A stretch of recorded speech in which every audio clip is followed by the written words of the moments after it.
And once they bring their hand all the way behind their hip, then that's going to be full brake. They should stop on their tracks. So we're going to go ahead and watch. Brian Stone is on the left and Tom Manicoe on the right. They're going to come down.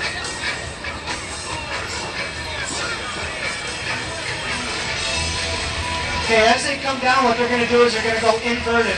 They're going to show you that although they're upside down, the principles don't change. They're going to pass the rope behind their body. They're going to switch hands now. Their other hand becomes their brake hand. But again, the principles don't change. They still have to maintain control of the brake with that one hand. That controls the rate at which they fall. And you can see, very nice, very smooth. They're in control. They make it look easy. Good job, guys. Give them a hand.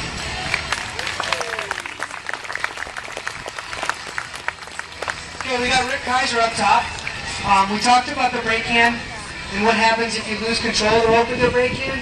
We're going to show you what we do when we get new guys on the rope. Maybe we're working with another agency and they're just getting qualified to rappel, and we're going to work with them. What we can do is we can take a safety precaution to make sure that just while they're starting out, we can belay the rope, and that's what Brian Stone's doing down here on the ground. He's going to watch Rick's brake hand. If Rick were to lose control of the rope with his brake hand, Brian from the ground would yank on that rope and pull it as hard as fast as he could, and that would stop Rick in his tracks. It would pretty much act as a brake, create the friction and the lock on the figure eight, and he would stop. So we're going to go ahead and have Rick come down, and then we'll talk about something else.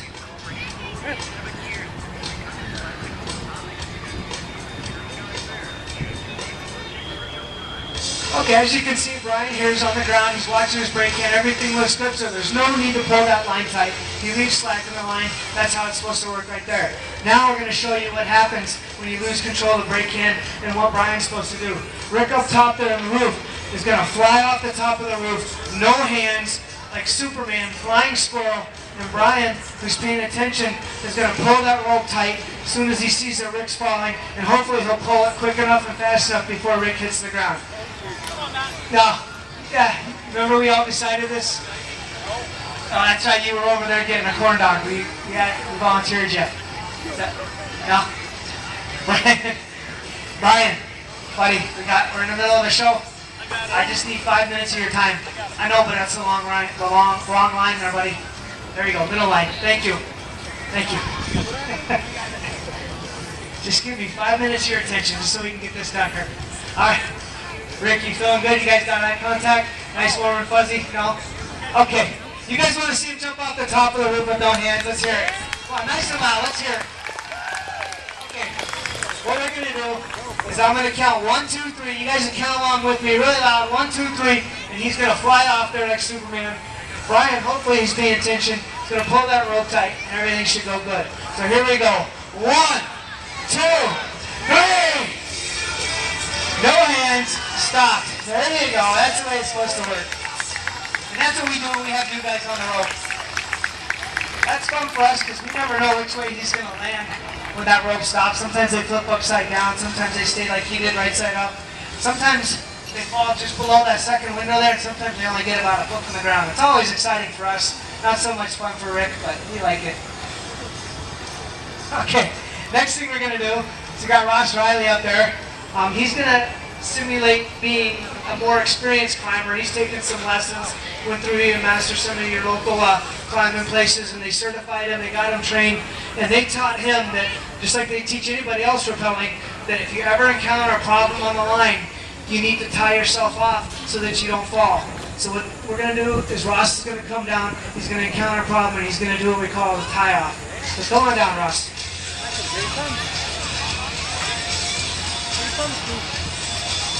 Okay, as he's working his way down the wall, go ahead and talk about what he's going to do.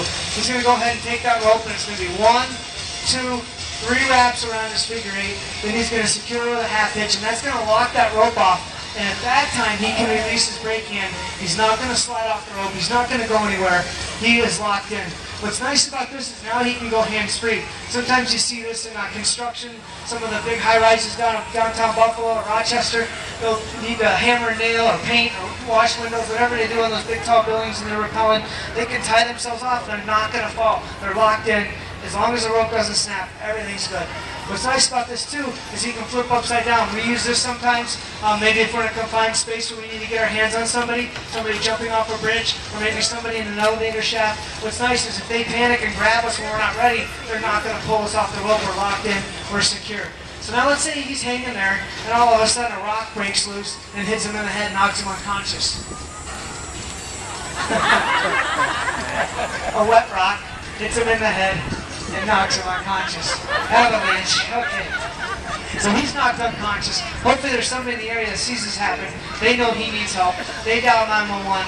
911 contacts the SORT team, and that gives us Brian Stone up there. He's going to be our rescuer, and he's going to come down to rescue Ross. You don't like that song? You guys like that song? I like that song. Think of a different song. Everyone's got to have a cool song. Okay, as he comes over the edge, you're going to notice it takes him a little longer. It's a little bit smoother ride. The reason for that is because he got rid of that figure 8, and he replaced it with what we call a brake bar rack. It's that big silver piece. It's right in front of the space there. That's designed to handle more weight. It can handle his weight, and then once you get a person rescued, it can handle the rescued victim's weight too. So it can handle double the weight, and pretty much once he gets Ross on his line and he's supporting both guys there, if he unties himself and he doesn't have that brake bar rack on there and he were just to use his figure 8, they'd end up picking up so much speed because the 8 couldn't create enough friction, and they'd shoot down the rope like a lawn dart, land in the mulch here, and it wouldn't be pretty for either one of them. So any kind of rescue operations, when we have 2 guys on one line, we're going to use a brake bar rack. Okay, he's reaching over, he's attaching that blue strap to him. That blue strap's what we call a pick-off strap. What he's using that for is he's going to cinch that strap up, and that's going to slowly take the weight off of Ross's line, and he's going to end up supporting all of Ross's weight on there. You see the line go slack? That's going to allow him to untie Ross's equipment and free up that line. That's the line that's giving Ross problems. That's the whole reason why we're there. So we got to free that line up, and then they can move safely down the mountain.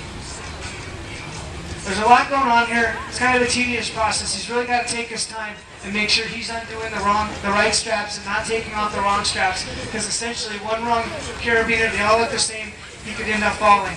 So we don't want anybody to fall, we don't want anybody to get hurt, and there you have it. Very nice.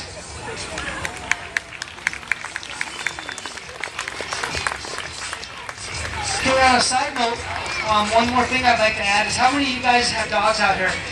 Dogs? Well, if you're like me and you go hiking or climbing and trails and stuff out at Letchworth State Park or wherever, Allegheny State Park, and you bring your dog with you, most likely you're going to let your dog off the leash. He's going to kind of run out in front of you, do his own thing, sniff around. Well, what happens, and it's happened in the past, is these dogs don't pay attention where they're going. Whatever reason, they end up going over the cliffs. They get 50 feet, 100 feet down a cliff, and you know how durable dogs are. They end up being just fine. They're still alive, but the owner can't get down to them. So what do you think the owners try to do? They try to climb down after them. Well, you're not going to be much of a dog owner if you end up going head over heels and end up being in a wheelchair or killing yourself. So what we ask is that you don't go after your dog. Call us. We actually have a special harness. We can get lowered down. We can get them over to us, give them a little doggy treat, do whatever, and get that harness on them and actually bring the dog up just like we